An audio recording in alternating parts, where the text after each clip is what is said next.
Like Mrs. Dodge, she spotted a half-man creature inside her home, but in this case it was half wolf instead of half goat. She tracked it through her house before it escaped. What? Terrifying paranormal cases that will make you a believer. How many of y'all out there right now currently believe in ghosts or extraterrestrials? Let me know in the comments down below. And this video is made for entertainment and educational purposes. Let me know at the end of this video if you're a believer or not. So stick with me. Let's get it. Got that box head. Get in the box. Let me turn this light down. I look all super light skinned and shit. There we go. In 1966, the Pritchard family moved into a house in East Yorkshire. Jean, Joe, Philip and Diane thought they were the sole residents of number 30 East Drive in Pontefract, West Yorks, but quickly found they in fact shared the space with something or someone else. The unexplained occurrences began in the family's first year at number 30. Pools of water inexplicably formed, lights turned on and off, furniture was overturned, and other objects levitated inside the home. Photographs were slashed. At times, the home filled with an unpleasant odor, while on other days, the family could clearly hear heavy breathing.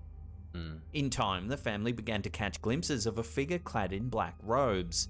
Parents, Jean and Joe, were the first to spot it, but before long, both children spotted the figure as well. As the Pritchards began looking for help to deal with their alleged supernatural guest, investigators also started seeing the mysterious figure. Because the garment resembled a monk's black cowl, the apparition became known as the Black Monk of Pontefract.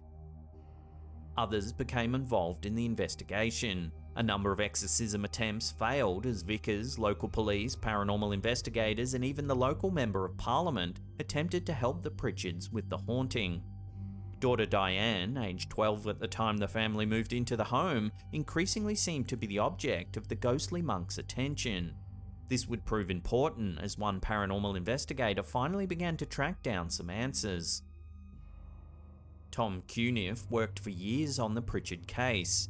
Knowing that paranormal activity usually takes place in a location relevant to its presence, Cuniff began to research the history of the area immediately around the Pritchard home. What he found began to connect the dots and explain the monk's actions, even if he couldn't stop them. Cuniff discovered that the town gallows had once been situated across the road from where the Pritchard home stood. It was on that side where a Cluniac monk had been hanged years before for the rape and murder of a young girl. The victim was close in age to Diane Pritchard, thus explaining the monk's fascination with her. The Cluniac order was known for wearing black, providing further evidence that the apparition may have been the murderous monk. Over the years, several paranormal investigators have captured photos that may show evidence of the Black Monk of Pontefract. Claire Cowell captured this eerie image in 2016 when investigating the property. In it, we can see a black vapor down the end of the hallway. Cowell believes it looks like a hand carrying rosary that's what I was beads. thinking. Come on now. Pete Poulton and Rob Hughes from Ghost Inspectors Paranormal Group snapped like this old photo lady that seems to show a mysterious figure in a downstairs mirror. You know what though? Like real shit though. I ain't gonna lie to y'all, man. Look, I'll move immediately. I'm moving the fuck out. Like that right there is a no-go, G. Like they say that ghosts try to you know, show themselves through like mirrors and shit. Like that's let me know if this ever happened to y'all. That's crazy. Fuck that. Absolutely not. I would not be standing Today, any the house longer. at number 30 East Drive still stands, and it even hosts visitors who hope to catch a glimpse at the spirit who dwells inside. To this day, objects have been seen flying around the house, eerie whispering has been heard, and that mysterious dark figure continues to be spotted on occasion. There are just two rules for those who visit the home: no use of Ouija boards on the property, and no attempts at exorcism.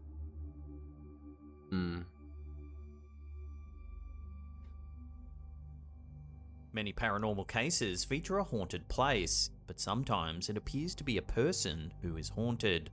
In 1938, Elmer Fielding was, by all accounts, leading a fairly normal life, until terrifying and unexplained things began to besiege her in her home in Croydon, UK. Dishes flew off their shelves and shattered on the floor, sometimes they cracked while in her hands. Heavy chunks of coal and other household objects levitated or even sailed across the room, drawn by some unseen force. The events in the Fielding home were witnessed. I was about to say, look, man, ain't no damn way that she got a husband or a boyfriend or some shit, and she showing up, dude. Look, man, we gotta sign them papers, baby girl. You gotta get the fuck away from me. Like, I'm taking the kids, we gone. You know what I'm saying? You have to deal with you and whatever fuck you got going on. You feel me? I'm just joking, y'all. By Alma herself, I'm serious, though. her husband We have to Les, split their up, son at Don, least. and their lodger George Saunders. In her desperation to find answers, Mrs. Fielding pleaded with the local newspaper to come and document her experiences. When observers visited, what they saw horrified them and thrust Mrs. Fielding into the forefront of the emerging field of paranormal research. The field of the paranormal was an emerging area of study at the time of the Fielding's incidents. One researcher, Nandor Fedor, saw the newspaper account of the unexplained events at the Fielding home and suspected it was more than an ordinary poltergeist. Instead, Fedor believed it was not the house but Alma Fielding herself that was haunted, or more accurately, subconsciously causing the frightful incidents by directing energy generated from emotional trauma. Fedor's theory was situated at the curious confluence of Freudian psychology and the unexplained. To test his theory, Fedor had Alma Fielding accompany him to the International Institute in Kensington. While he ostensibly planned to conduct interviews, medical investigation, and supernatural examinations with her, a significant part of his plan was to separate her from the house to determine whether she or it was responsible for the phenomena the local paper had documented. Fedor set up several scenarios to test his theory, and even he couldn't have dreamt that he would get his answer so quickly, or in such a horrifying way. Almost immediately after their arrival in Kensington, Fedor observed frightening happenings around Alma Fielding. Items materialized from thin air, seemingly summoned from her home back in Croydon, as if Alma's mind created some type of portal that could transport things across space. Oh yeah, shit definitely have to go. A protracted investigation never led Fedor to a plausible explanation, despite his dogged determination to find some source for her episodes that would free her from accusations of mental illness or You know that shit crazy though. Like you gotta think, man. We don't use most of our brain, bro. What if she using a different part of her brain? What if she starts to like weaponize that shit like that girl Carrie? Y'all seen that movie Carrie? Just think about this. Imagine if the husband was cheating or some shit, and she wanted those nuts to stay with her. Imagine if she would have made them shits appear out of thin air and be with her and put them shits in her pocket while he gone. Like that shit crazy. You couldn't go on no business trips. You would be looking like a Kent doll, smooth down there. That shit crazy, right? Instantly, I couldn't deal with this. or fraud. Let me know if y'all can deal with something like that in the comments down below. Her husband's trauma during war, her own monotonous daily routine, some repressed memory from childhood, or a combination of those factors was responsible for the trance-like state she usually entered as her frightening episodes began. Fedor's pursuit of answers became so outlandish that it even led to his removal from the International But he ain't got no Institute. lips. Yet his exhaustive efforts perhaps provided the most terrifying explanation of all, that Alma Fielding's experiences had no reasonable explanation.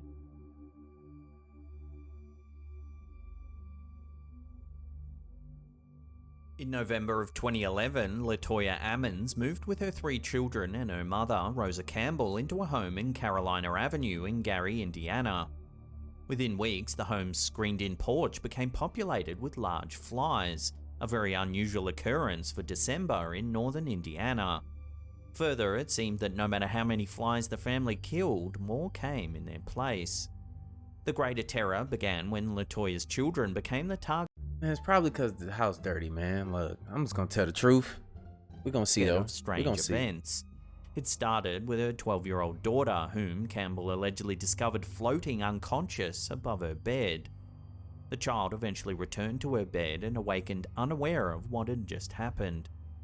The woman consulted with clairvoyants who told them that the home was possessed by more than 200 demons and urged them to move to another home. Oh, that's Because crazy. the family couldn't afford to move, they took one clairvoyant's advice to construct an altar in the home's basement and recite Psalm 91 aloud in the house.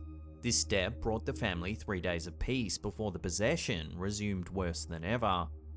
This time, the spirits escalated their attacks by adding the 7 and 9-year-old boys to their list of targets. The boys would develop evil smiles and deep, otherworldly voices as their eyes bulged. The younger son spoke to an invisible child, who was describing to him what it felt like to be killed. Ammons herself would develop physical sensations that she believed were moments of possession. When she pursued medical advice, the boy's doctor allegedly witnessed the younger son being lifted and thrown through the room. Both sons cursed at the doctor in a demonic voice before passing out. An ambulance was called, joined by police officers, and the boys were taken to a hospital. In the emergency room, the older boy returned to normal, but the younger son became so violent that it took 5 men to hold him down. Wow. In the chaos, someone reported Ammons to Child Protective Services, fearing that they had been abused or exposed to drugs.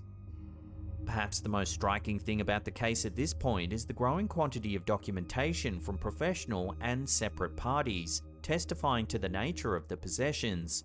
The doctor, a psychiatrist, hospital staff, police, and child services all created records of their interaction with Ammons and her family, leaving a horrifying paper trail of what was going on. This included violent verbal threats from the boys and, perhaps most frightening, an episode of one boy walking up the wall and across the ceiling. You know what? This is like, bro, I think I've seen this on TV, man. The more they talk about it, like, this is a real house, man. Y'all know that. Like, this shit is no cap. This, like, really happened. No other solution for the children, or authorities pretty sure y'all have removed them too. from the home. Psychological examinations and legal proceedings followed, but most significant was what took place in the home. Yeah. Eventually, social workers and police visited the home with Campbell, offering them a glimpse of what was taking place, and even sending it with them. Police radios malfunctioned after visiting, and the caseworker for the children experienced a severe headache while in the home. A priest who heard of the family's plight eventually performed multiple exorcisms on Latoya Ammons that finally freed her and her children from their tortured condition. The reunited family moved to Indianapolis, leaving the possession behind in the house on Carolina Avenue. Yeah. That's crazy. In 1971, Colin and Leslie Robson. Imagine having to live through something like that and you're getting fucked with at your crib, bro, by all these demons and stuff, and nobody believes you. And then when the people actually come in, imagine going to somebody's house and you see their child walk up the damn wall. Let me know y'all first actions, bro. Were digging in the garden at their home in Hexham, UK, when they discovered 2 small stone heads. Roughly the size of tennis balls, the heads appeared to have been carved with grotesque faces. The boys soon reported strange goings-on in their home. The heads themselves would allegedly move when left unattended, relocating across the room without intervention. Bottles would launch themselves across the room. The apparent power of the heads even reached into the home next door, where the Dodd family reported that their son's hair had been pulled. His mother described seeing a half-man, half-goat figure walking through their house. Soon, the heads were passed along to Dr. Anne Ross, who was an expert in Celtic artifacts. Immediately after she took possession of the heads, she began experiencing strange phenomena as well. Like Mrs. Dodd, she spotted a half-man creature inside her home, but in this case, it was half-wolf instead of half-goat. She tracked it through her house before it escaped her sight. Later, her daughter reported a werewolf-like figure leaping the banister inside the home. The introduction of a wolf into the situation suggested a possible link to the Hexham wolf that had killed a number of animals in the community in 1904. The wolf had escaped from a local zoo and attacked several livestock in the area before it was struck by a train and killed. Speculation quickly linked the wolf's violent death to the discovery of the heads and their apparent influence on the well-being of those who handled them. A twist in the story developed when a local concrete worker, Desmond Craigie, came forward with a plausible story that he had made the heads for his daughters in 1956 when they lived in the home. Why would you He do even that? created new heads as proof, but most who viewed them agreed that they were poor facsimiles of the original. The heads changed hands a few more times before disappearing without explanation. Their current whereabouts is unknown. Where the heads at, y'all? Which one of you creepies got the heads? On September 18, 1952, brothers Frederick and Edward May, joined by their friend Tommy Hire, reported seeing a bright object fly through the sky and land on a farm owned by G. Bailey Fisher in the community of Flatwoods, located in Braxton County, West Virginia. As they left the area, they stopped at their home and told their mother, Kathleen, what had happened.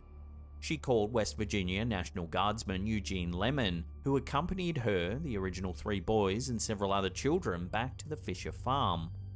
When the party reached the site, they noticed a pulsing red light.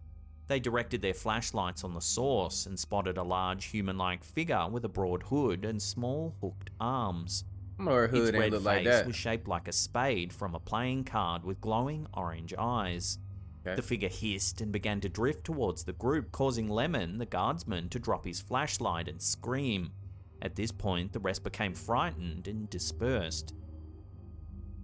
Upon their return to safety, the group reported some type of odorous mist in the area of the sighting that left them nauseated and suffering from throat irritation for days.